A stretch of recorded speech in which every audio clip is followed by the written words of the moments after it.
Hello and welcome back to another episode of Kidder Street Noise. It's been a while since our last episode. We've had 3 league games since then. A lot's gone on, both on the field and off the field. At first, let's just have a catch up. Lewis, how have you been since we last spoke on the podcast? Don't just speak to you on there. Yeah, all right. Been like here and everywhere, really. A few different jobs at work, but it's been good mostly. Mostly. You came back and went to the Sunderland game, so that's where we're going to start tonight. We'll go through chronological. I say this wrong every time I do the podcast. We're going to do it in time order. I'm going to stop saying that word. We'll do the Sunderland away game, Southampton at home, and then Bristol City away, and then we'll start talking about the off-the-field issues as well.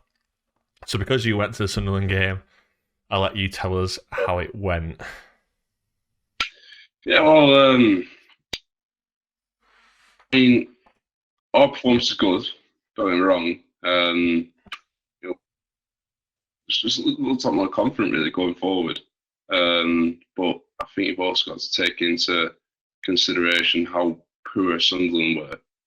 You know, they just looked. The word that I used on the day was casual. You know, they just a bit too comfortable, lackadaisical on the ball. Like, you know, they're just going through the motions a little bit because they haven't really at this point.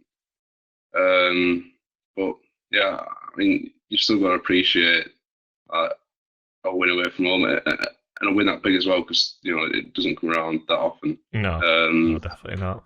Probably, I mean, it's not on much competition, but the best day out. Wins don't come around often these days, so a win away from home is especially special. Yeah.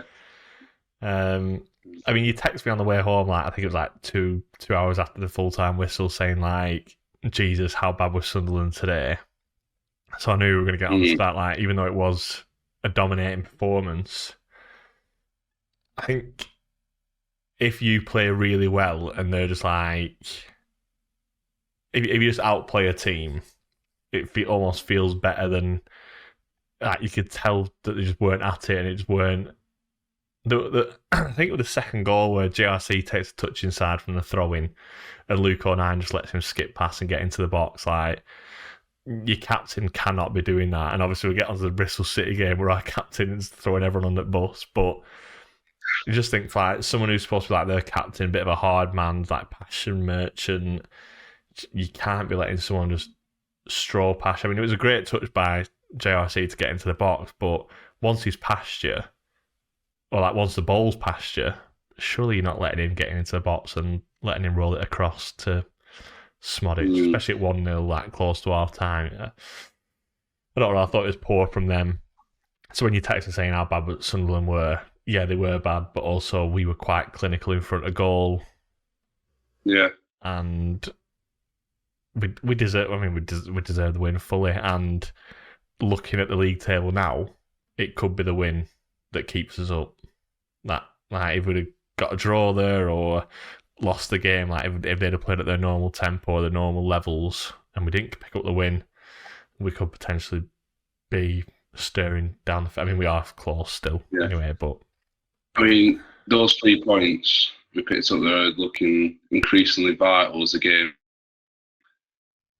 I suppose the question everyone's like, will they be enough?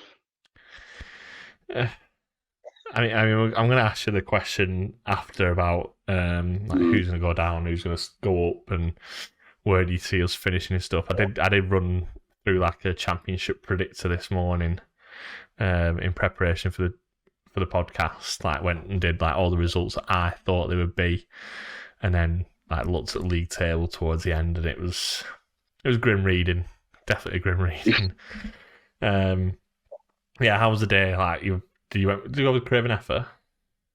Yeah. So went with Craven. Stopped off at the game. I was like pretty quiet to it. I mean, like the games on Easter Monday, it's like good, but it's not quite a Saturday, is it?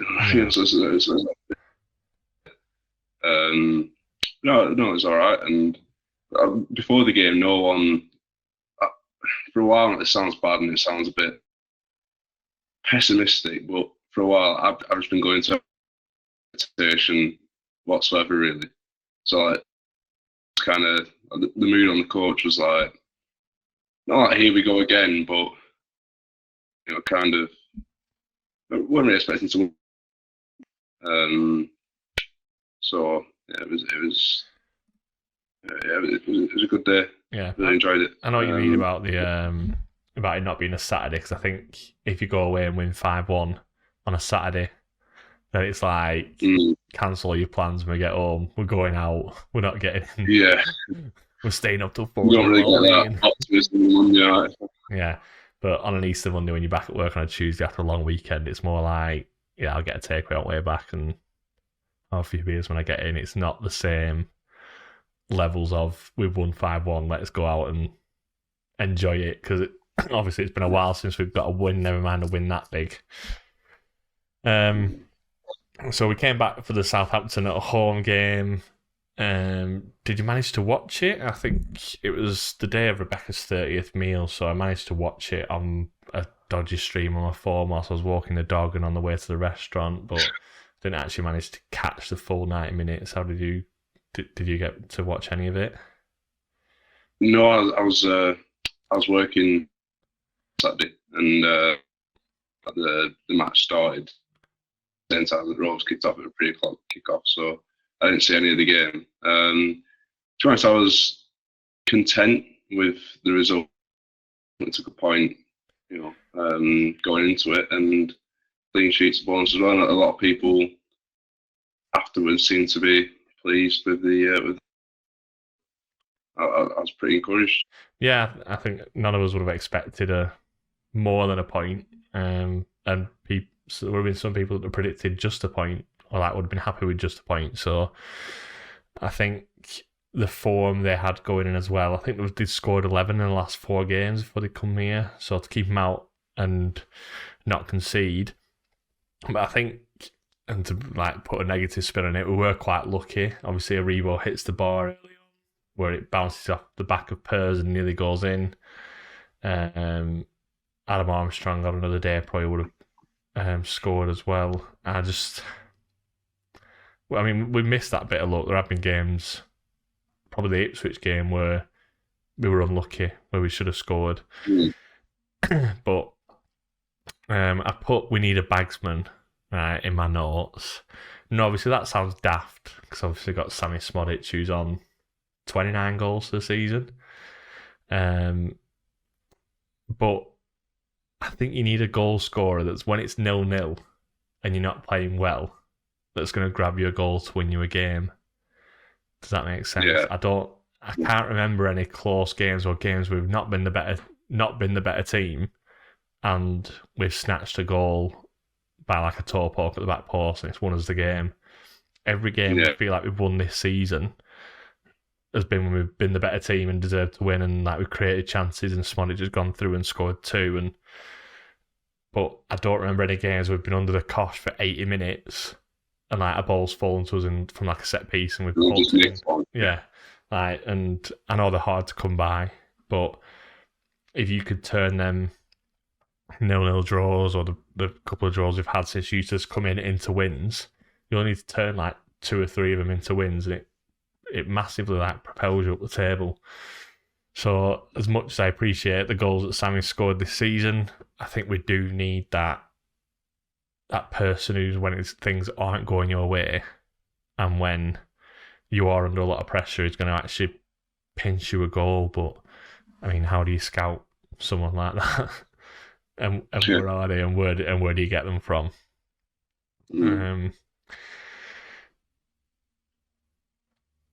Do you want to go straight onto the Bristol City game? Have you got any more to say about the Southampton game? I felt after the Southampton game, with the 5 games we had remaining, I felt quite comfortable after the weekend standings.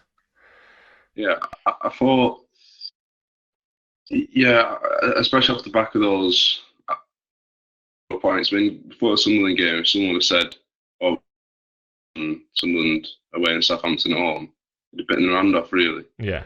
The one we've been on. So going to Bristol, like, not the best place to go to midweek. It's I feel like there was a bit more confidence that we could at least on the board. But I didn't watch all of the game on Wednesday night. I was driving back down here, so I was working yesterday in Birmingham. I literally back here when notification came through for Bristol's first goal, and then I came in, put it on, and what I did see was dreadful. Yeah. I mean, I think the results Tuesday went. Let me just pull the results up from Tuesday so I know what happened. Because where's flash scores? Where are your flash scores?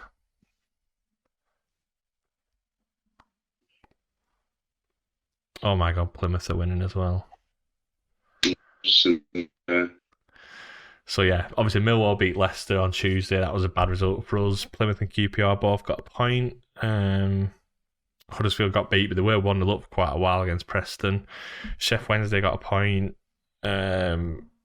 Apart from actually wins, it probably wasn't the best night for us. So going into Wednesday, I was less confident than I was on Saturday because I expected a few of the other teams around us not to pick up points, and obviously they did. So it put us under more pressure to get a result on Wednesday.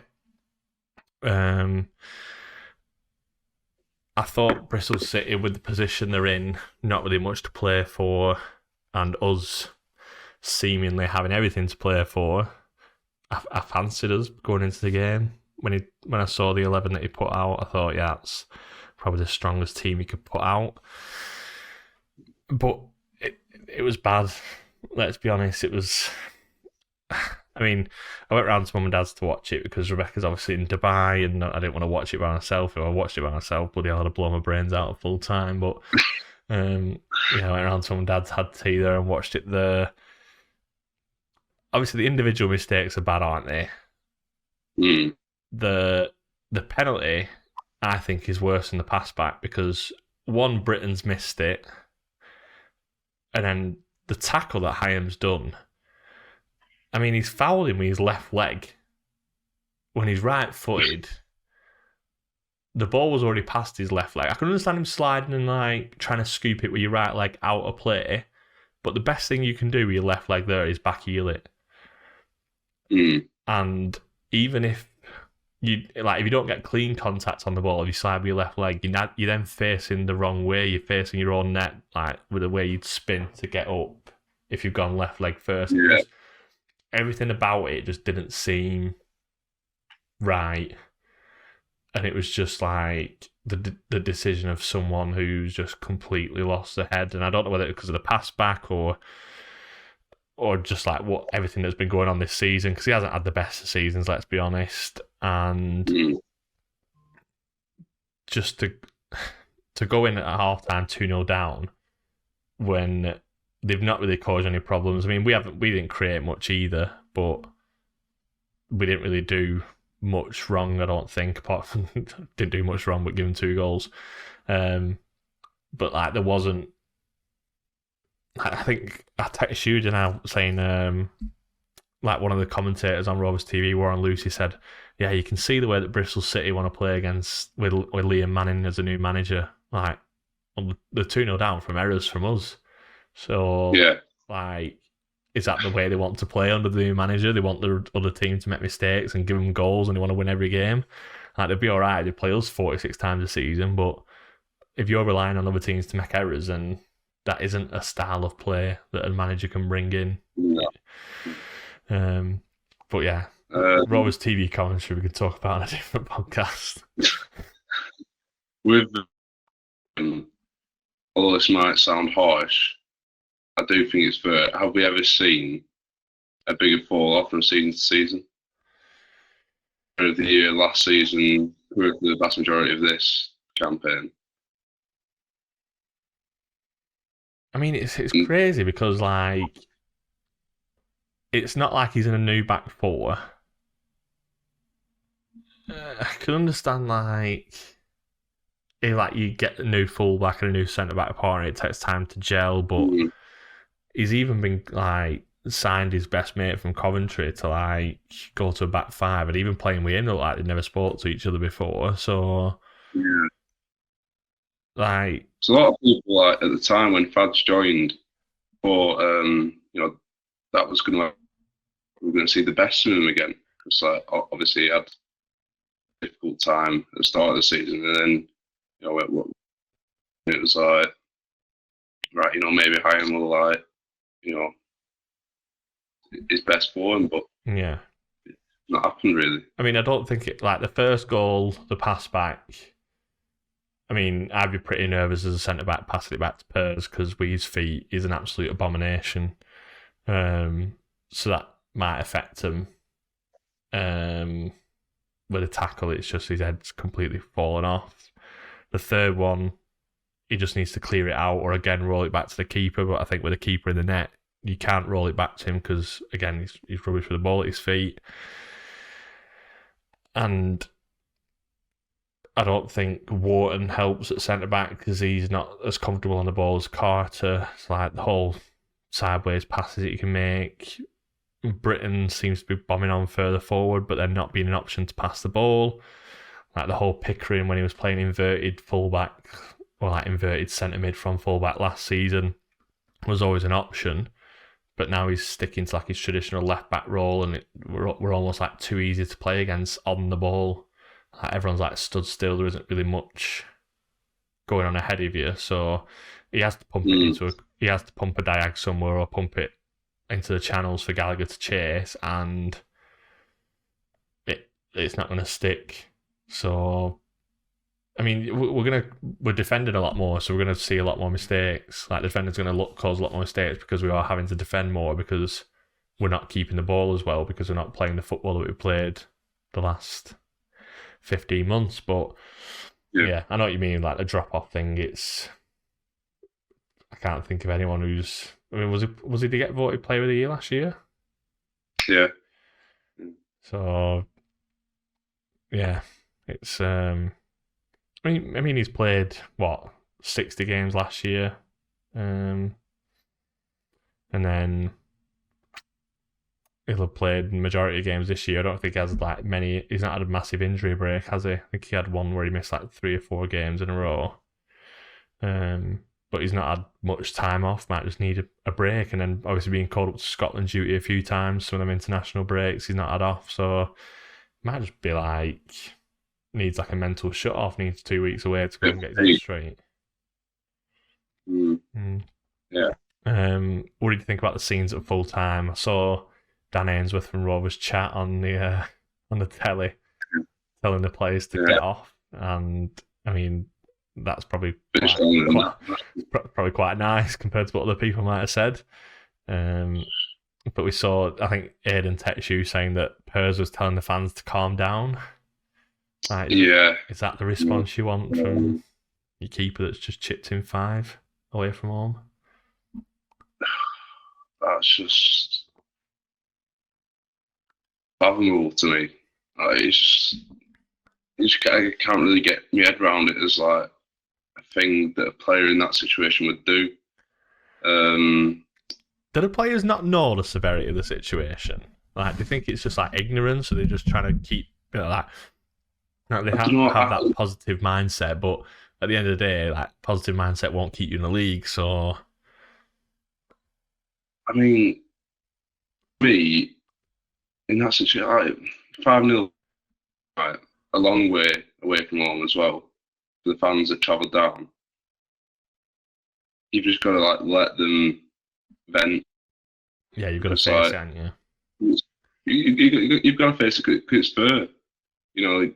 It's going to sound really harsh again for me. Oh. And to me, like, Pers telling the fans to calm down the other night. We had Hyam the other week in the Millwall game, the 1-1 draw. Yeah, telling fans to calm down towards the end. Yeah. Then they decide to calm down. It feels to me as if like they've just resorted to staying up being the be all and end all. Well, like, say if we stayed up on the final day, this season would still be a. Do you know what I mean? That's one thing I want to say about Sunderland as well. People were chanting, "We are staying up." That is, yeah.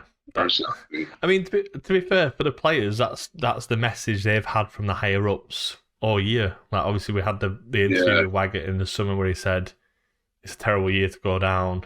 Our aim is to stay up. So if you're being constantly given that message, the players are going to think that, and like they're going to think, well, for 42 games, after 42 games, we've never been in the relegation zone, so the fans need to calm down. But after you finished 7th on goal difference the season before, after 2 great cup runs, I don't think finishing 4th bottom is acceptable. And I don't understand. Like, surely the majority of our players will be looking at Rovers as a stepping stone of where they want to be. Like, they all want to play in the Premier League one day, whether that be with Rovers or with someone else, like performances to get you to a Premier League club. Why are you happy to accept that? Like Plymouth, like the teams that have just come up, obviously Ipswich are flying this season. I expected that because of how good they were last year. But the other teams that are coming up, like Rotherham and Plymouth, like who want to just stay up and like consolidate, yeah, they would be happy with it. But why would a team that's just missed out on playoffs the season before be happy with it? It's not like we've been hit with a transfer embargo, and I mean we technically have, just not by the league, just from our owners. But or like points deductions, and we've like it's just baffling to me. But sorry, I've got hair on my screen. The massive like the attitude from the players and the higher ups is just absolutely baffling. Like I listened to John Eustace's interview after the game on Wednesday. Like the lads have been fantastic since I came in, and we've been competitive in every game. Got 1 win in 13 games. The lads have not been fantastic. If that's fantastic, what is the lads being good? Like, because I'm like, we're all worried, we're all shitting ourselves, and you're telling us they've been fantastic. Like, we're not. Well, they think we're daft, or it's like they keep saying like we need. That's something Keane would come out with, to be honest. Yeah, but like. It comes from everyone at the club. When Greg Broughton was speaking about the recruitment thing with Elliot Jackson, and he's saying like, oh well, we had George Hurst last year and he went to Ipswich and he scored a lot of goals for them, and in January he got injured and he wanted to sign Sam Gallagher, so we've clearly got a top striker. He's not a top striker. He scored 3 goals this season. How is that a top striker?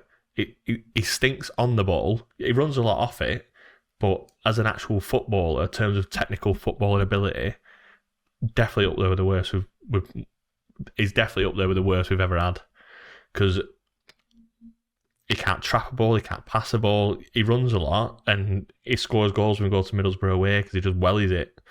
But like if he signed for Middlesbrough, honestly, he'd get 40 goals because he just play at Riverside Stadium and just smash ball around. He's like I don't know how to explain it. He's just like a machine playing Wally, just smashing the ball as hard as he can every time he gets it, and I'm going to lose my head, mate. But yeah, that Greg Broughton comment about like that's why they're interested in Gallagher. It's just they're trying to have this constant. Oh, we'll just reassure the fans with these words, and then we'll be all right. We'll be all right if we keep reiterating it. Like last night, like Salford Rover tweeted something about like we need to be positive. He's blocked me now, so I can't even read the tweets. He's not blocked Kidder Street now, so I'll have a look on there, see if I can read them there. Because let's have a look. No, but when people were singing that at Sunderland, I was just like, wow, where's your shame? That sounds like because that's not something we should be positioned. That's something that Plymouth should be singing, just coming up from League One. It's like the first season. Is it the first season ever in the Championship? No, it's not the first season ever. No, they've been there a couple of times. Right, so, But yeah, like, for them to stay up on their budget would be massive. yeah. I can't see the tweets because apparently the post from the account no longer exists. Don't know why he's blocked Kid of Street Noise as well. I'm not sure. So he mentioned something about his positive mindset affecting other fans, and I just put, it's not positivity, it's delusion.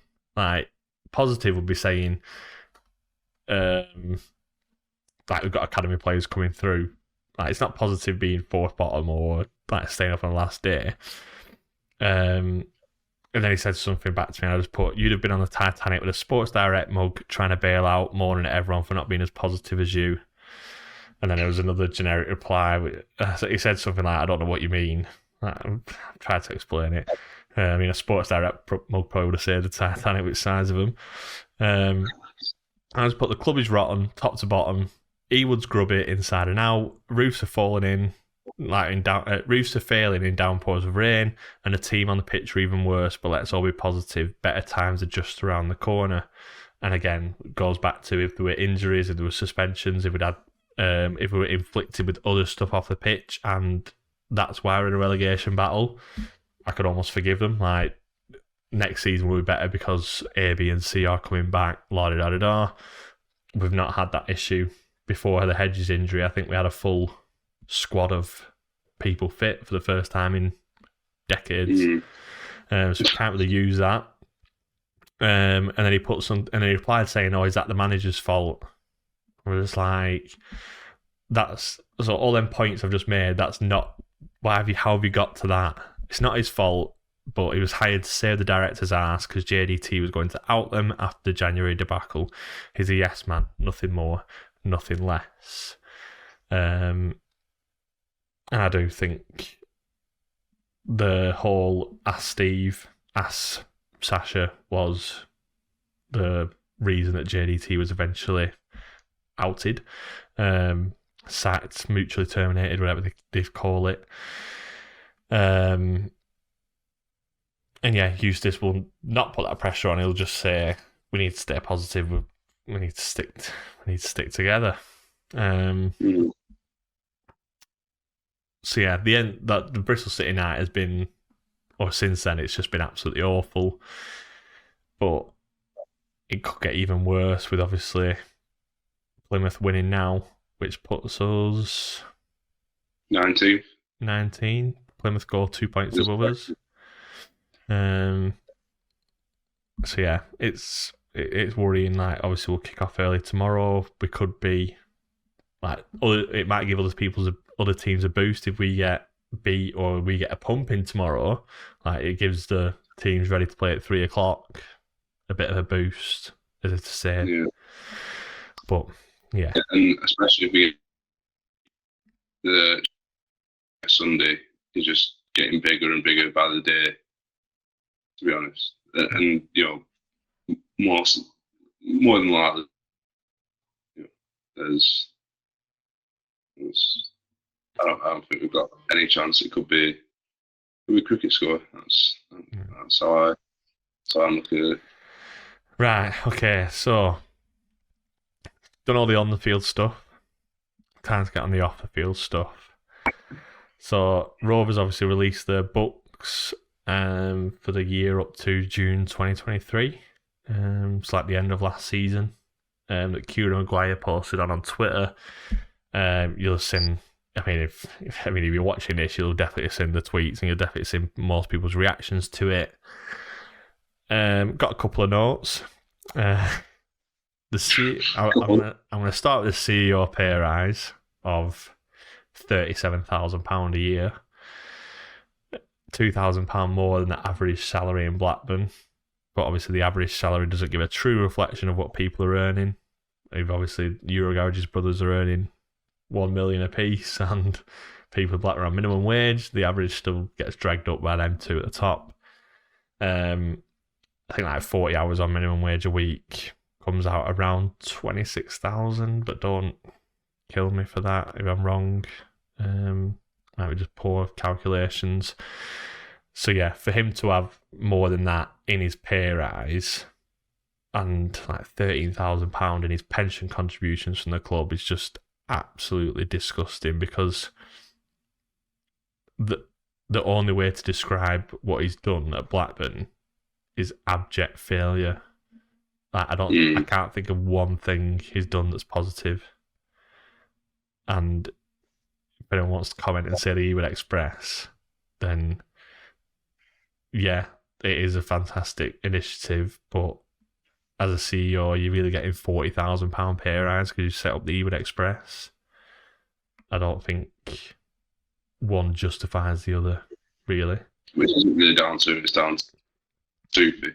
Yeah, Yassi Soupy is heavily involved. Rovers Trust and Community Trust heavily involved. What did you think when you first saw the numbers that came out on the document? I just don't think it's right at all. Especially given everything that's gone on at the club since last summer. Budgets being cut, season tickets going up. It's just, there's no money for this and that, but there's money to give. Why get an almost 40 pay rise? Yeah, it just stinks. Yeah, it does. It's just. It's it should be like pitchforks and torches, but the problem is you can't. I mean, I'm obviously one for protest, but I don't feel like any of the home games we've got left are a time for protest because they are must win, like both of them.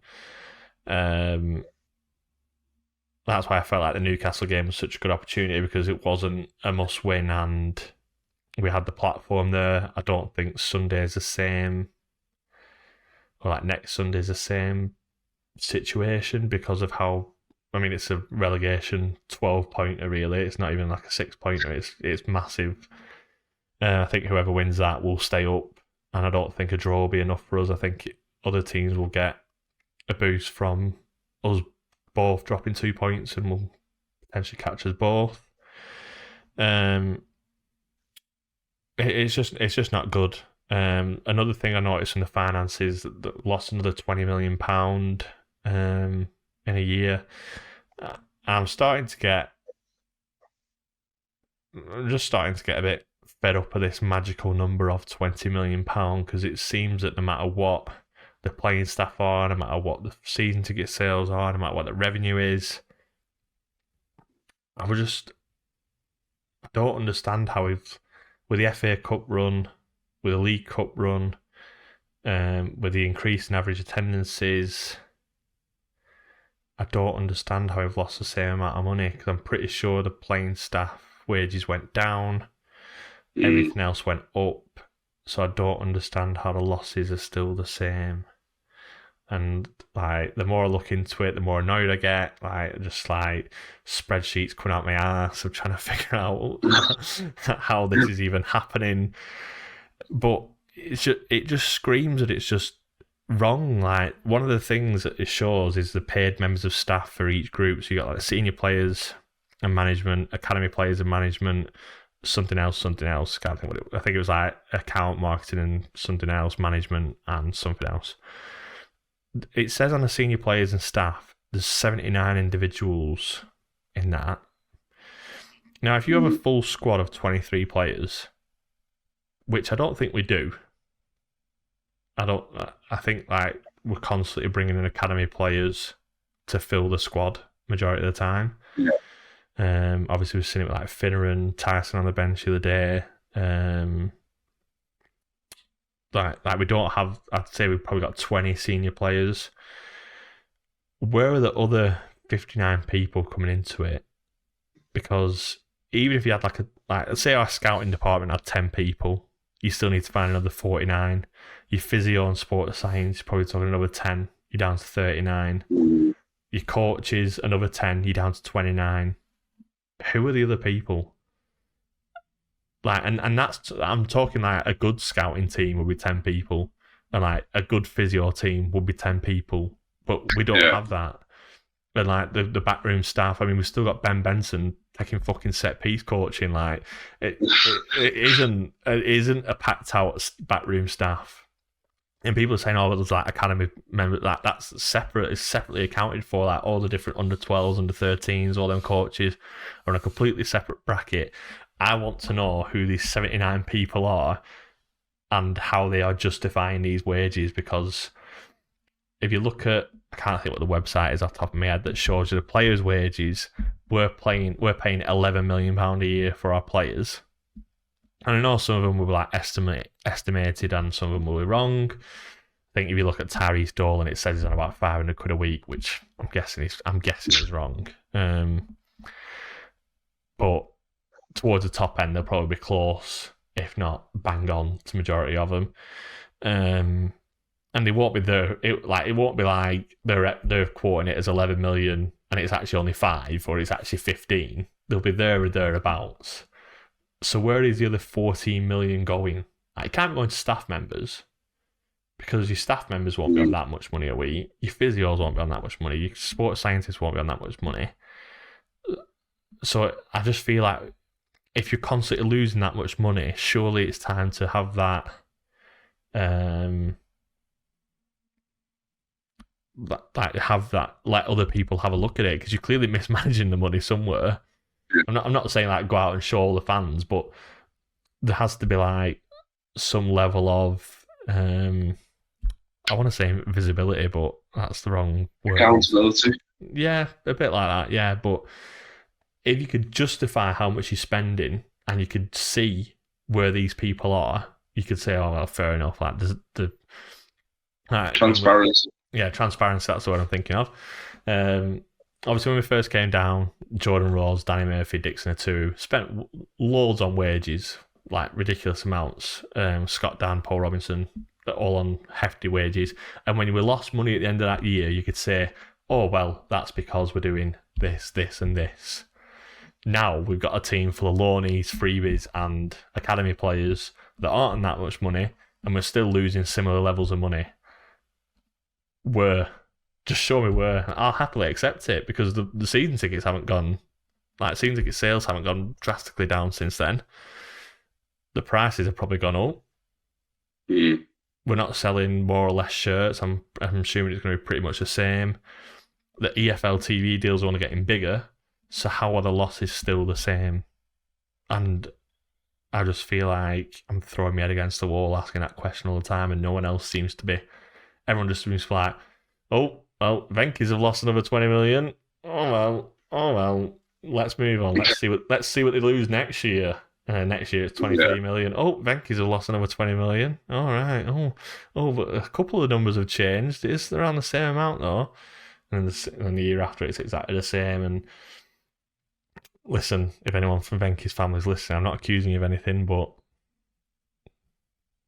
you have a long look at yourself. So yeah, that was my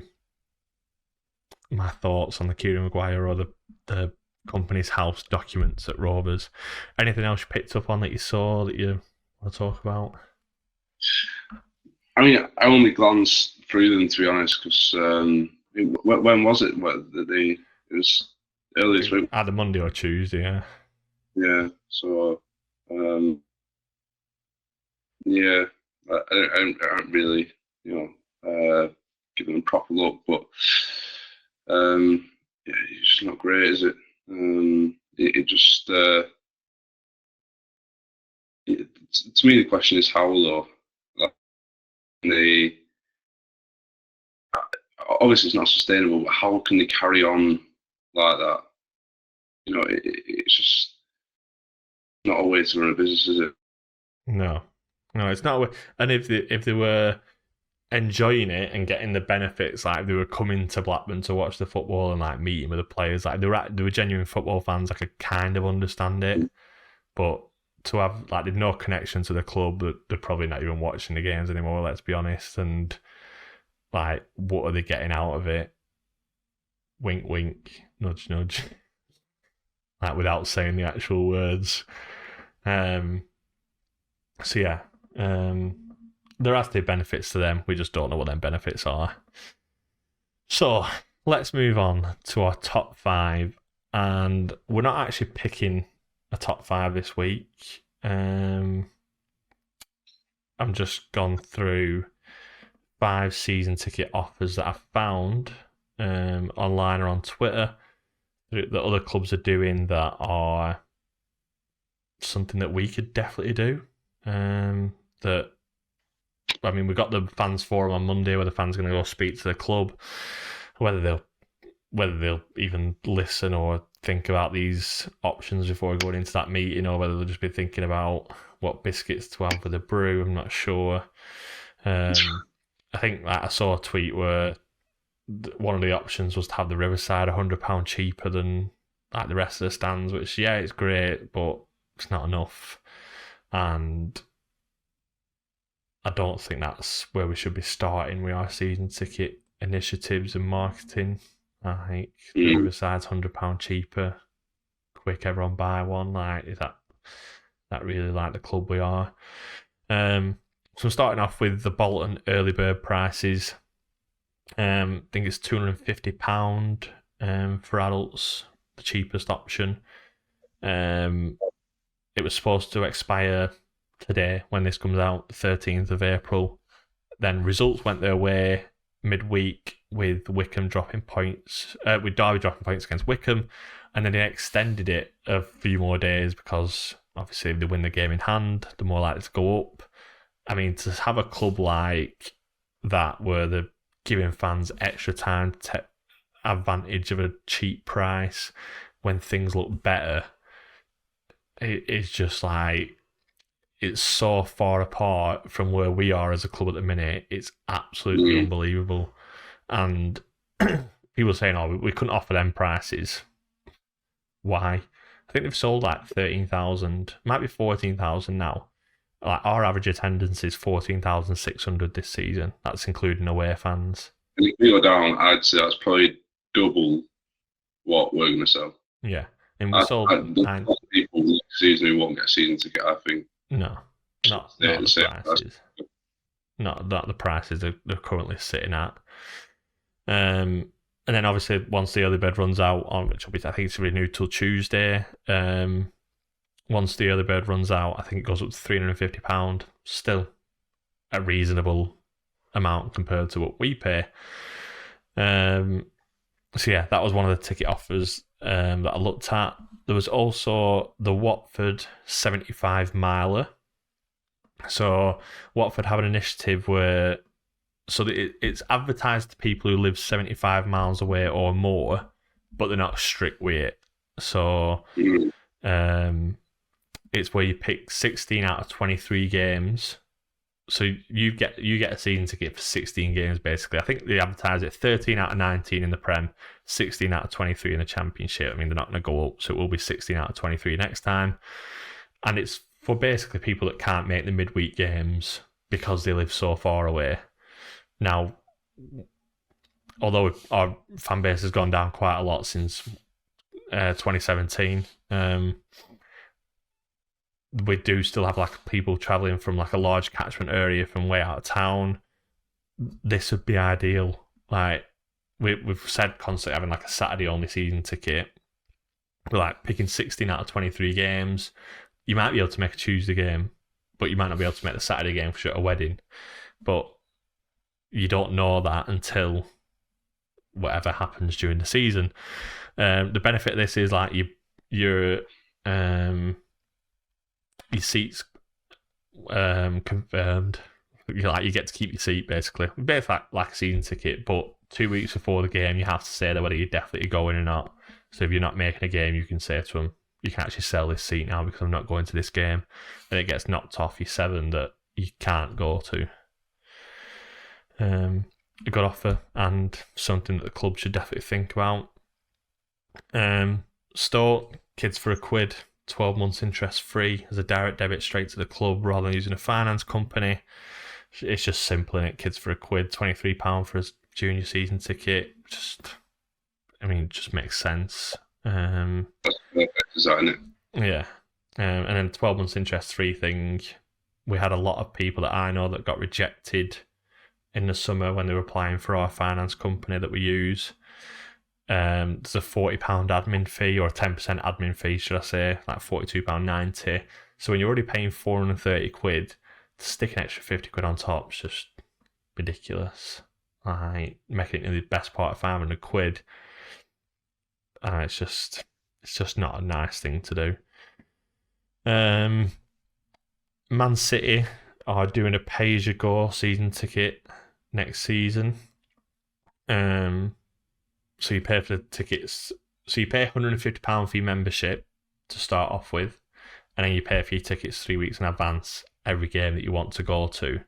Now, the benefit of this is that you still get loyalty points and you still get priority for away games because you are technically a season ticket holder, even though you're not going to every game. I mean, if we stay up and Bolton come up, Burnley come down, Preston are in the same league, there'll be a lot of people that will buy season tickets just to get priority on them sort of games. Yeah. This would be like the ideal situation for them. They can still pick up their away stubs on the season ticket. They can still technically have a season ticket. You're still getting some money from them because they're paying the membership fee up front, and they get the away priority, which is technically what the people want, or like what a lot of younger people, I'd say, or a lot of people who travel to away games, is what they get the season ticket for. They probably don't enjoy the home games as much as they do as going away. And then Bristol City, going back to the team that just spanked us 5-0 midweek, for every under 12 season ticket, you get a free replica shirt, and an under 12 season ticket is £65 in the family stand. So it's more or less paying for itself. By the time you get a replica shirt weeks, I'm pretty sure they're close to 50 quid nowadays. Choice of any of the 3 kits that they release. When you look at, so that's just like a bit of research on this afternoon before the podcast. Found 5 initiatives that other clubs are doing that have better support than us, and they're still offering things like this. You know what the problem with that one would be, don't you? Go on. They'd sell too many season tickets for the number of shirts. Yeah. You know, we only order about 2 of every size. Yeah. So. Yeah. You bought an under 12 season ticket. Would your daughter be interested in a double XL men's 3rd shirt? Yeah. No. More XL. Yeah, get that on you. She'll grow into it. You'll be all right. I mean, I'm not starting to worry. The fans forum on Monday, I feel like if we don't get the answers that we want, or we don't get positive responses in terms of season tickets and pricing and marketing for next season, I think it's time to go a different way rather than this monthly fans forum. If people this is just us two doing some basic research. If we can get ideas and initiatives that would help the club massively and talk about it on here, if they aren't doing the same thing and getting it across to the club and giving the club the option to say yes or no, then what is the point in these meetings? I've had it's not just a chat. This is a way of you forcing things upon the club or getting the club to listen to your opinions, and it has to be that back and forth where you're allowed to say what you want. I did actually speak to someone from the club last week. We were talking about it might have been talking about Stoke, where I just moaned about the matchday experience. So the matchday experience is pretty shit at Ewood. There's not much going on. The food's been good since we brought the huts in, but actual on the day, we play the first half time. There's a bit of shit music played over the old tannoys. There's a kids' penny shootout in the bottom corner. Can't hear someone that's next to you shouting in their ear. yeah. Good first half, mate. We're in class. There's a kids' penny shootout in the bottom corner. You've no idea what's going on. They bring a guest on who you've never even heard of and just speak about crap. So I said, well, Stoke do. They bring the warm-up nets on, but they pin a felt or a fabric over the net, and there's holes in it. And I think it's sponsored by one of the local takeaways. Or it might be sponsored by Uber Eats or something like that. And one of the holes is £25 food voucher, and then it's free match tickets, and then it's like a free replica shirt, and then like the top left corner where it's like cut out like a semicircle in the top left, like you have to hit top bins basically. It's like a free season ticket, and they invite like three or four people on at half time to come on and smash a ball at top bins and try and score. Realistically, 23 home games, 5 people having a go. How many season tickets can you give away? So it's 120 people are going to have a go at it. I reckon you give away 1. If any. If any, you give away 1 season ticket. So I said like, why don't they do like in the centre circle, make like a dartboard, have like rings for match tickets, rings for Legends Lounge, rings for Blues Bar, and then the bullseye will be free season ticket. And just let people pick 5 people out the 1875 club, tell them the week in advance saying you're coming on the pitch at half time. You're going to take a shot from the penalty spot in front of Blackburn End and try and get it on the bullseye in the centre circle. Out of 5 people, I reckon 1 hits the centre circle, if any. And what are the chances of them getting it on the kick-off circle? Yeah. You never, but it'd be a good laugh for people in the ground watching it. You're giving the people the incentive to buy the 1875 club. You might give away a match ticket or 2. It'd just be a good laugh. But the response I got was, well, how much would that cost to make? And I don't know how much it would cost to make a centre circle of fabric. Would it cost a lot? Surely, I don't think you're probably talking less than $5,000 for a really good one. Yeah. But for the response you get from the fan base, is that not worth it? I'm pretty sure they do. Just like what happens at Rovers on a match day, it just feels like a template that's just been in place for years, and they're just like comfortable doing the same. Or we're at home again, and we'll do this, and we'll, that's what it feels anyway. There's just a lack of imagination from the club in general, isn't there? Did you see any season ticket offers, or are we happy with them 5 to put forward to the club? Yeah, I'm happy with those. I mean, they're all great, I think. Yeah. Especially the City one as well, where in a city these days, like you probably see a lot of kids, just like anywhere really, like in United shirts, City shirts, Liverpool shirts. So to get a free graphic shirt, like 2 birds, 1 stone, really. Yeah, because that's what kids want. Everyone wants. When you're that age, you want a shirt, don't you? Yeah, but then you basically make your season ticket £15, and then you get a bit of printing on the back. It's like £30 for a season ticket or whatever. Right. So on to the Championship. Rest of the league.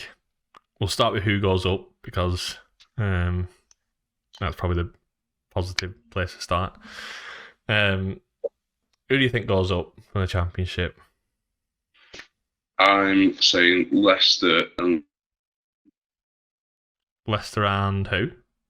Leicester and Leeds. Leicester and Leeds. Yeah. You don't think Ipswich will catch them now? I don't. Ipswich have got between now and the end of the obviously Leicester, I mean, they're still getting beat. Yeah, they're still getting beat, yeah. I still fancy it. They've got a game in hand as well, and they've got 1 more to play. So, yeah.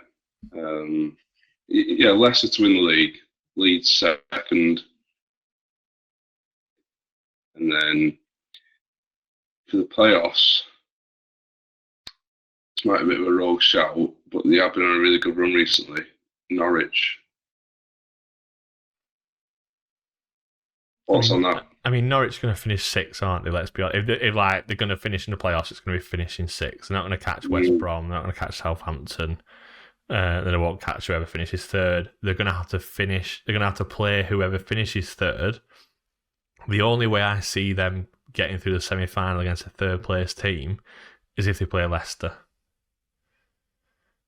Really? Yeah, I think if they play Ipswich, I think Ipswich will beat them over 2 legs. I know they've not beaten them for something like 15 years, but I feel like if Ipswich miss out and finish third, I don't think it's a big of a killer for them. Yeah, I know what you mean. You know what I mean? Like, I think that team goes down. I think if it goes to the final day and Leicester miss out, I think it's a killer for them having to get back up for especially like with the lead they had earlier on in the season.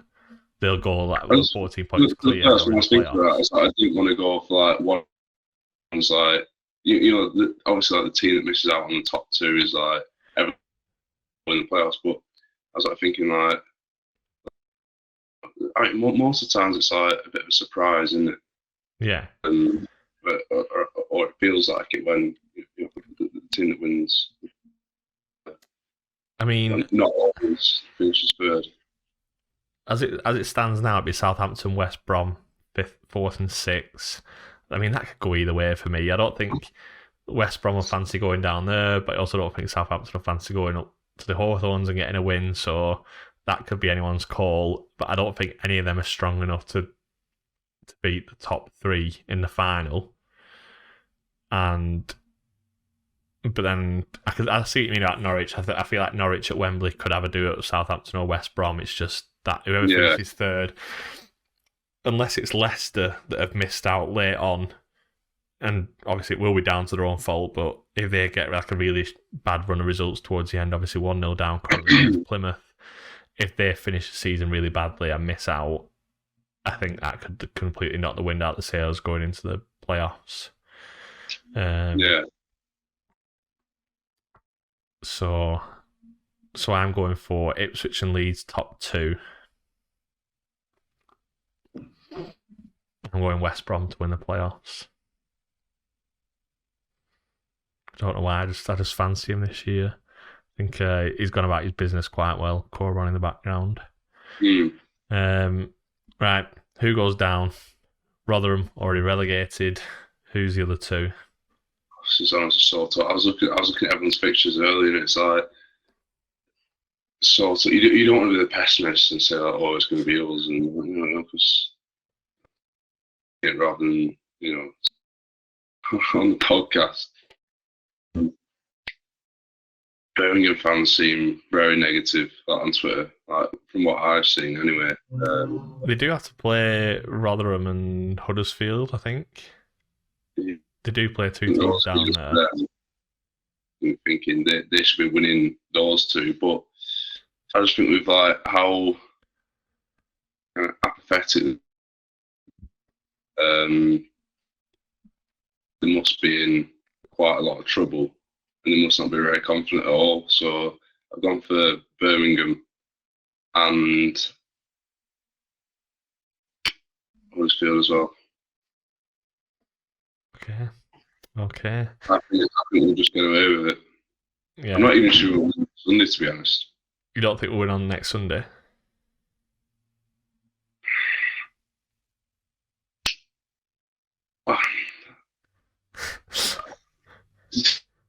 Next Saturday night, I'll probably be like, 4-0, get in.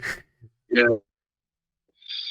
At the minute, obviously, Lincolnshire, there's a lot hanging on tomorrow. I mean, Stoke play. That'll be a massive game. So it's like you've got to kind of look at it again. It was over and done with.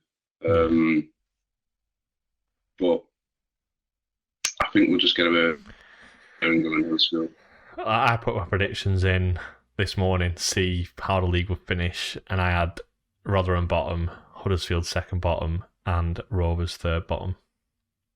That was a point. That was a point against Sheff Wednesday as well. I still think that it's a must-win. I don't see us winning any of the 3 games. I think that is the.